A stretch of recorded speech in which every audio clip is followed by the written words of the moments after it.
Hello बच्चों, मैं अनुज Shukla physics online classes में आपका स्वागत करता हूं। कैसे हैं बच्चों? पढ़ाई सबकी ठीक से चल रही है?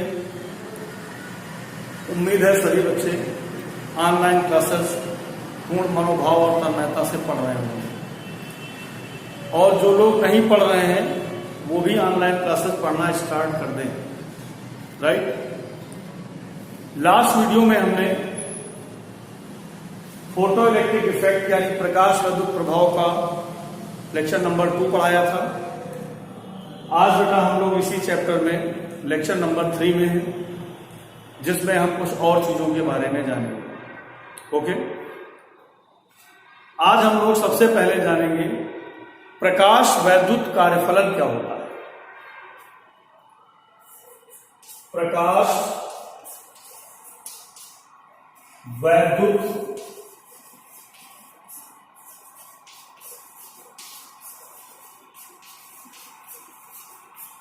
कार्यफलन क्या होता है? प्रकाश वैद्युत कार्यफलन किसे कहते हैं? इंग्लिश में इसको हम लोग बोलते हैं वर्क फंक्शन। वर्क फंक्शन, कार्यफलन। मैंने आपको बताया था कि जब प्रकाश किसी धात्विक पृष्ठ पर गिरता है तो वह प्रकाश फोटानों के रूप में गिरता है। प्रत्येक फोटान की ऊर्जा मैंने बताया था hν होती है। कितनी होती है? hν। सपोज करिए इस hν का मान कितने जूल है? 10 जूल। जब ये hν ऊर्जा का प्रकाश फोटान किसी धात्विक पृष्ठ पर गिरता है तो ये अपनी सारी एनर्जी धात्विक पृष्ठ के किसी एक इलेक्ट्रॉन को दे देता है। अब इलेक्ट्रॉन जब इस ऊर्जा को ग्रहण करता है तो ग्रहण करने के बाद वो इस ऊर्जा का उपयोग 2 कार्यों में करता है। इस एनर्जी का कुछ हिस्सा वो धातु के भीतर से पृष्ठ तक आने में खर्च करता है, नाभिक के आकर्षण के विरुद्ध कार्य करने में खर्च करता है, तब जाके वो सरफेस पर आता है। राइट? और उसके बाद फिर वो सरफेस से जब आगे बढ़ता है तो बची हुई एनर्जी को गतिज ऊर्जा के रूप में इस्तेमाल करता है। तो अगर मान लीजिए कि 10 जूल में से हम 3 जूल एनर्जी इलेक्ट्रॉन बाहर आने में, निष्कासित होने में लेता है, तो फिर गतिज ऊर्जा को बढ़ाने में कितने जूल लेगा? 7 जूल लेगा, 7 जूल लेगा। तो वह न्यूनतम ऊर्जा जो किसी इलेक्ट्रॉन को धात्विक पृष्ठ से निष्कासित करने के लिए आवश्यक होती है, धात्विक पृष्ठ से उत्सर्जित करने के लिए आवश्यक होती है, वह प्रकाश वैद्युत कार्यफलन कहलाती है। क्या कहलाती है? प्रकाश वैद्युत कार्यफलन, वर्क फंक्शन कहलाती है। ध्यान से सुन लीजिए। वह न्यूनतम ऊर्जा जो किसी इलेक्ट्रॉन को धात्विक पृष्ठ से उत्सर्जित करने के लिए आवश्यक होती है, प्रकाश वैद्युत कार्यफलन कहलाती है, वर्क फंक्शन कहलाती है। कंफर्म? W से इसको रिप्रेजेंट करते हैं। इससे W से। तो अब बेटा अगर इसमें से एनर्जी का मिनिमम पार्ट निकालना है, न्यूनतम ऊर्जा निकालनी है, तो H तो न्यूनतम हो नहीं सकता क्योंकि H प्लैंक कांस्टेंट है, इसका मान निश्चित होता है 6.6 × 10⁻⁻34 जूल सेकेंड। क्या न्यूनतम हो सकता है? न्यू। और बताइए वह न्यूनतम आवृत्ति जो किसी धात्विक पृष्ठ से प्रकाश इलेक्ट्रॉनों के उत्सर्जन के लिए आवश्यक होती है, कौन सी आवृत्ति कहलाती है? देहली आवृत्ति कहलाती है, थ्रेशोल्ड फ्रीक्वेंसी कहलाती है। तो W बराबर हो जाएगा hν0। तो प्रकाश वैद्युत कार्यफलन का मान W बराबर होता है hν0, क्योंकि W वह न्यूनतम ऊर्जा है। अब ऊर्जा का बेटा अगर न्यूनतम मान निकालना है जो इलेक्ट्रॉनों के उत्सर्जन के लिए रिक्वायर्ड हो, आवश्यक हो, तो H को तो हम मिनिमम कर नहीं सकते। किसको मिनिमम कर सकते हैं? आवृत्ति को। और प्रकाश की वह न्यूनतम आवृत्ति जो प्रकाश इलेक्ट्रॉनों के उत्सर्जन के लिए रिक्वायर्ड होती है, देहली आवृत्ति कहलाती है, थ्रेशोल्ड फ्रीक्वेंसी कहलाती है। इसलिए हम लोग न्यू की जगह पर यहां क्या लिखेंगे? न्यू0। तो ये प्रकाश वैद्युत कार्यफलन आ जाएगा W बराबर hν0। बात समझ में? तो प्रकाश वैद्युत कार्यफलन क्या होता है सबको समझ में आ गया? नोट करो बेटा इसको।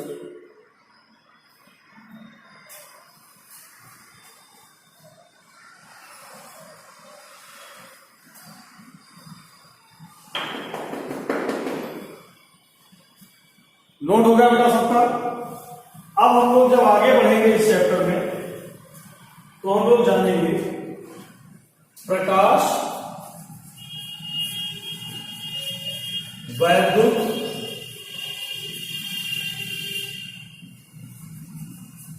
उत्सर्जन के नियम।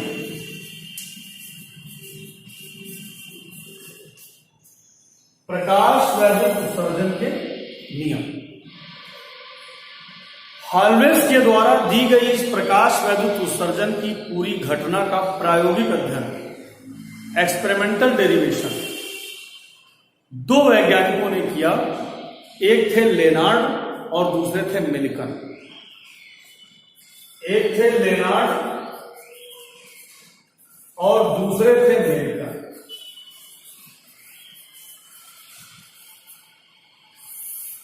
लेनार्ड और मिल्कन ने प्रकाश वैद्युत उत्सर्जन के नियम दिए। इन्होंने जब प्रकाश वैद्युत उत्सर्जन की पूरी घटना का अध्ययन किया, इस फिनोमेना को पूरा स्टडी किया, स्टडी करने के बाद इन्होंने अपने नियम निकाले, अपने नियम दिए जो प्रकाश वैद्युत उत्सर्जन के नियम कहलाते हैं। वेरी मोस्ट इंपॉर्टेंट, बहुत अच्छे नियम है, एग्जामिनेशन में आपके आते भी हैं, ध्यान से सुनिए। प्रकाश वैद्युत उत्सर्जन का सबसे पहला नियम क्या है? लेनार्ड और मिल्कन ने कहा कि किसी धात्विक पृष्ठ से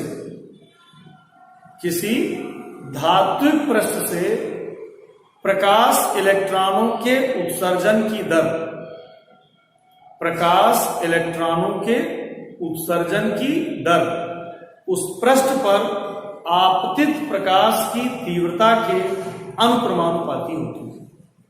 यानी प्रकाश इलेक्ट्रॉनों के उत्सर्जन की दर उस पर आपतित प्रकाश की तीव्रता के अनुप्रमानुपाती होती है। जो प्रकाश उस पर इंसिडेंट हो रहा है उसकी तीव्रता के अनुप्रमानुपाती होती है। अगर प्रकाश की तीव्रता बढ़ जाए तो उत्सर्जित इलेक्ट्रॉनों की संख्या भी बढ़ जाएगी, और अगर प्रकाश की तीव्रता घट जाए तो उत्सर्जित इलेक्ट्रॉनों की संख्या भी घट जाएगी। अब प्रश्न उठता है कि प्रकाश की तीव्रता, हमने आपसे कहा अगर बढ़ा दीजिए तो प्रकाश की तीव्रता बढ़ाने का मतलब क्या बढ़ा देंगे? कौन सी चीज ऐसी है प्रकाश की जो हम बढ़ा देंगे? तो आइए जरा जानते हैं प्रकाश की तीव्रता का मतलब क्या होता है। प्रकाश की तीव्रता का मतलब होता है धात्विक पृष्ठ पर प्रति सेकंड आपतित फोटॉनों की संख्या।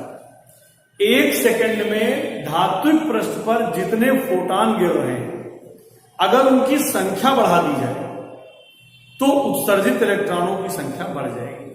क्लियर? तो प्रकाश की तीव्रता शब्द का अभिप्राय है पृष्ठ पर प्रति सेकंड आपतित फोटॉनों की संख्या। Is it right? और बढ़ भी जाना चाहिए, क्योंकि अगर ये धात्विक पृष्ठ है, ये धात्विक पृष्ठ है, इस पे ये प्रकाश आ रहा है और गिर रहा है, तो ये प्रकाश फोटॉनों के रूप में गिर रहा है। किसके रूप में? फोटॉनों के रूप में। अब आप जानते हैं कि एक फोटॉन एक इलेक्ट्रॉन को इमिट करता है, तो अगर ये फोटॉन गिरेगा तो यहां से एक इलेक्ट्रॉन ये उत्सर्जित हो जाएगा, ये गिरेगा तो एक इलेक्ट्रॉन यहां से उत्सर्जित हो जाएगा, ये गिरेगा तो एक इलेक्ट्रॉन यहां से उत्सर्जित हो जाएगा। यानी अगर 3 फोटॉन गिरे तो उत्सर्जित इलेक्ट्रॉनों की संख्या भी कितनी है? 3। अब अगर हम ये तीव्रता बढ़ा दें, यानी 3 फोटॉनों की जगह पर 6 फोटॉन गिराएं, 10 फोटॉन गिराएं प्रति सेकंड आपतित हो, तो इलेक्ट्रॉनों के उत्सर्जन की संख्या भी उतनी बढ़ जाएगी। अगर 10 फोटॉन गिरेंगे तो 10 निकलेंगे, 5 गिरेंगे तो 5 निकलेंगे। तो पहला नियम सबको समझ में आएगा। प्रकाश इलेक्ट्रॉनों के उत्सर्जन की दर धात्विक पृष्ठ पर आपतित प्रकाश की तीव्रता के अनुप्रमानुपाती होती है। दूसरा नियम इन्होंने बताया कि जो ये इलेक्ट्रॉन उत्सर्जित होते हैं, इन उत्सर्जित इलेक्ट्रॉनों की जो गतिज ऊर्जा है, काइनेटिक एनर्जी, वो प्रकाश की तीव्रता पर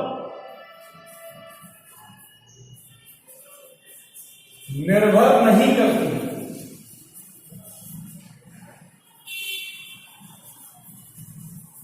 निर्भर नहीं करती मतलब क्या हुआ कि अगर आप तीव्रता बढ़ा देंगे तो उत्सर्जित इलेक्ट्रॉनों की संख्या तो बढ़ जाएगी, लेकिन उत्सर्जित इलेक्ट्रॉनों की गतिज ऊर्जा वही रहेगी। गतिज ऊर्जा पर कोई प्रभाव नहीं पड़ेगा। कारण क्या है, आइए जरा इसको जान। मान लीजिए 10 जूल का प्रकाश फोटॉन गिरा, 3 जूल एनर्जी इस इलेक्ट्रॉन ने उत्सर्जन में ले ली, तो गतिज ऊर्जा के रूप में कितनी व्यय होगी? गतिज ऊर्जा के रूप में 7 जूल व्यय होगी, राइट। अब अगर इसी ऊर्जा के 3 फोटॉनों की जगह पर 10 फोटॉन गिरा दिए जाए, उनकी सबकी भी एनर्जी 10 जूल ही रहे, तो सबको कार्यफलन के रूप में 3 ही जूल खर्च करना है और सबकी गतिज ऊर्जा कितनी रहेगी? 7 जूल। इसका मतलब यह हुआ कि अगर आप प्रकाश की तीव्रता बढ़ाते हैं तो जो इलेक्ट्रॉन निकल रहे हैं इनकी काइनेटिक एनर्जी सबकी सेम रहेगी। संख्या जरूर बढ़ जाएगी इनकी, लेकिन इनकी काइनेटिक एनर्जी पर कोई प्रभाव नहीं पड़ेगा। अब ये काइनेटिक कैसे बढ़ सकती है? अगर गतिज ऊर्जा आपको बढ़ानी ही हो तो कैसे बढ़ाएंगे? ये जो प्रकाश फोटॉन गिर रहे हैं इसमें से प्रकाश की आवृत्ति अगर बढ़ जाए, क्या बढ़ जाए? प्रकाश की आवृत्ति अगर बढ़ जाए, फ्रीक्वेंसी बढ़ जाए, तो क्या होगा? तो एक फोटॉन की ऊर्जा होती है E बराबर h न्यू। मान लो h और न्यू का गुणनफल पहले कितना आ रहा था? 10। अब h तो फिक्स रहेगा, अगर हम न्यू का मान बढ़ा दें तो ये गुणनफल आ जाएगा 15 एज एग्जाम्पल। और जब ये गुणनफल 15 आ जाएगा तो कार्यफलन के रूप में कितनी खर्च होगी? 3 ही जूल, क्योंकि धातु वही है, धातु तो बदली नहीं है, हर धातु का कार्यफलन नियत रहता है। तो 3 जूल कार्यफलन के रूप में खर्च हो जाएगी और बची कितनी? 12 जूल। तो अब इसकी काइनेटिक 7 से बढ़कर 12 जूल हो जाएगी, यानी इसकी गतिज ऊर्जा बढ़ जाएगी। तो अगर आपको प्रकाश इलेक्ट्रॉनों की गतिज ऊर्जा को बढ़ाना है तो सबसे बढ़िया तरीका क्या है कि आपतित प्रकाश की आवृत्ति बढ़ा दीजिए, फ्रीक्वेंसी बढ़ा दीजिए। बात समझ में आ गई? तो उत्सर्जित प्रकाश इलेक्ट्रॉनों की तीसरा नियम, जो इनकी गतिज ऊर्जा होती है वो अगर आपको बढ़ानी है तो वो प्रकाश की आवृत्ति पर निर्भर करती है, फ्रीक्वेंसी पर डिपेंड करती है। प्रकाश की आवृत्ति अगर आप बढ़ा देंगे तो उत्सर्जित प्रकाश इलेक्ट्रॉनों की गतिज ऊर्जा बढ़ जाएगी। कंफर्म? नंबर 4, यदि प्रकाश की आवृत्ति एक न्यूनतम मान से कम है तो कोई प्रकाश इलेक्ट्रॉन उत्सर्जित नहीं होता है। पहले भी आपको बताया गया था, उस प्रकाश की न्यूनतम आवृत्ति को हम कौन सी आवृत्ति कहते हैं? देहली आवृत्ति कहते हैं। क्या कहते हैं? देहली आवृत्ति, थ्रेशोल्ड फ्रीक्वेंसी कहते हैं। तो चौथे नियम में इन्होंने यही बताया कि अगर आपतित प्रकाश की आवृत्ति एक न्यूनतम मान से कम है तो किसी धातु परत से कोई प्रकाश इलेक्ट्रॉन उत्सर्जित नहीं होगा। नंबर 5 क्लियर है भाई? नंबर 5 में इन्होंने बताया कि किसी धात्विक पृष्ठ पर जैसे ही प्रकाश गिरता है वैसे ही उस धात्विक पृष्ठ से इलेक्ट्रॉनों का उत्सर्जन होने लगता है। जैसे ही प्रकाश धात्विक पृष्ठ पर गिरता है वैसे ही उस धात्विक पृष्ठ से प्रकाश इलेक्ट्रॉनों का उत्सर्जन होने लगता है। मतलब क्या हुआ कि धात्विक पृष्ठ पर प्रकाश के गिरने और इलेक्ट्रॉन के बाहर निकलने के बीच कोई समय पश्चता नहीं होती, कोई टाइम लैग नहीं होता। ऐसा नहीं होता है कि पहले प्रकाश गिरा और 10 सेकंड बाद इलेक्ट्रॉन बाहर आए, ऐसा नहीं होता है। प्रकाश का गिरना और इलेक्ट्रॉनों का बाहर निकलना दोनों साथ साथ होते हैं। इस टू बी राइट। तो लेनार्ड और मिल्टन का 5वां नियम क्या था? 5वां रिजल्ट क्या था? कि प्रकाश के गिरने और इलेक्ट्रॉनों के बाहर निकलने के बीच कोई समय पश्चता नहीं होती, कोई टाइम लैग नहीं होती। तो लेनार्ड और मिल्टन के द्वारा दिए गए प्रकाश वैद्युत उत्सर्जन के नियम सबको समझ में आए? नोट को बताइए।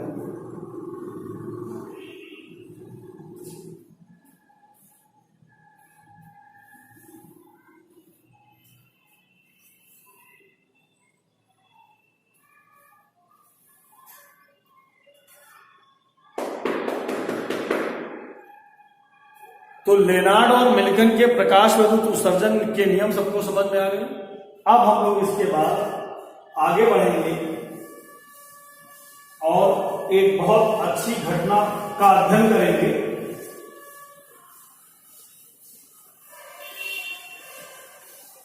और वो घटना क्या है इनका,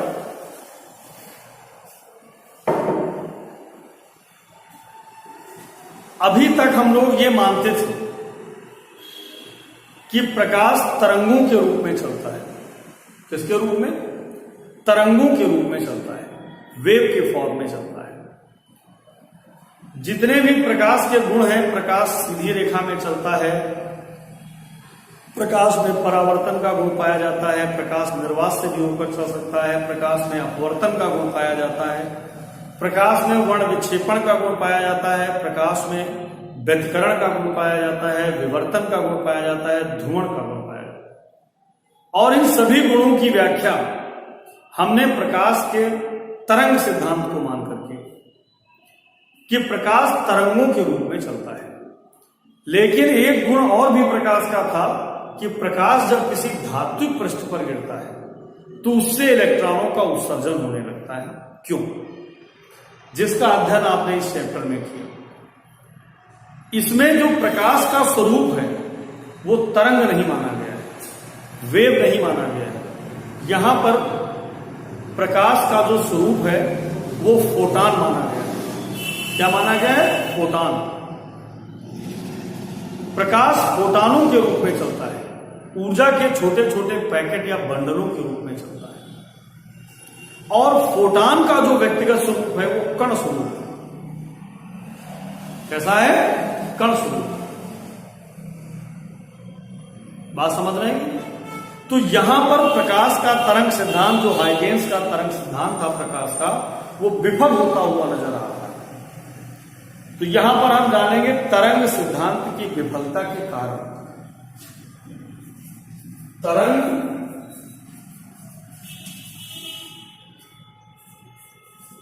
सिद्धांत की विफलता के कारण, किन कारणों से तरंग सिद्धांत विफल हुआ? देखिए, तरंग सिद्धांत में यह माना गया कि प्रकाश तरंगों के रूप में चलता है। किसी भी तरंग की तीव्रता तरंग के आयाम के वर्ग के अनुक्रमानुपाती होती है। क्लियर?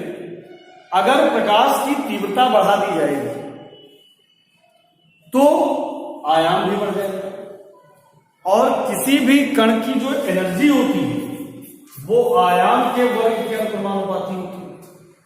यानी तीव्रता बढ़ने से आयाम बढ़ेगा और आयाम बढ़ने से ऊर्जा बढ़ेगी। तो अगर प्रकाश तरंगों के रूप में चलता तो प्रकाश की तीव्रता बढ़ जाने से प्रकाश की एनर्जी बढ़ जाती, और अगर एनर्जी बढ़ जाती तो उत्सर्जित इलेक्ट्रॉनों की गतिज ऊर्जा भी बढ़ जाती।